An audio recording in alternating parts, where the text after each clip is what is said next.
Kelp forests are key to life for thousands of species in the ocean and the local economies that depend on them.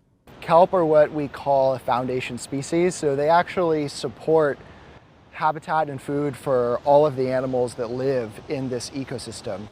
Kelp eliminates 20 times more carbon dioxide than the forests on land. For decades, these forests were extensive along the California coast, but that's all changed. Starting in the year 2014, things began to seriously change. We had, initiating in 2014, an extraordinary marine heat wave event. So we actually had ocean warming. Just like a heat wave on land, we had a heat wave in the ocean.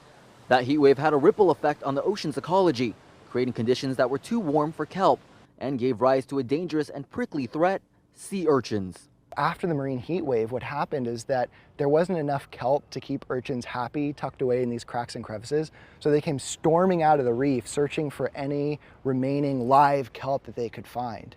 Now miles of purple sea urchins where there were once bountiful kelp forests. It's a little unclear how water temperature relates to sea urchins, but we suspect that when the water's warmer, urchins have to eat more. And the problem continues to compound. Endangered sea otters eat sea urchins, which should help the kelp forest. But the warmer seawater temperatures are also inviting an unprecedented number of juvenile white sharks to Northern California. And these sharks, well, they're the leading cause of sea otter mortality. The disappearing kelp forest isn't only affecting the wildlife, it's also affecting local business, like the Monterey Abalone Company in Monterey, that rely on kelp to feed their abalone.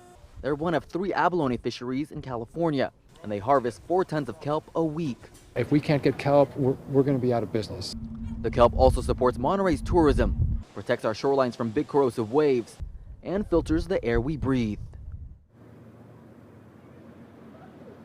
Now, researchers are trying to get a hold of that large sea urchin population, trying to figure out the best way to greatly reduce those numbers. They're also trying to figure out when the next huge ocean heat wave is going to happen. If they're able to predict that, well, maybe next time they'll be able to get ahead of the issue.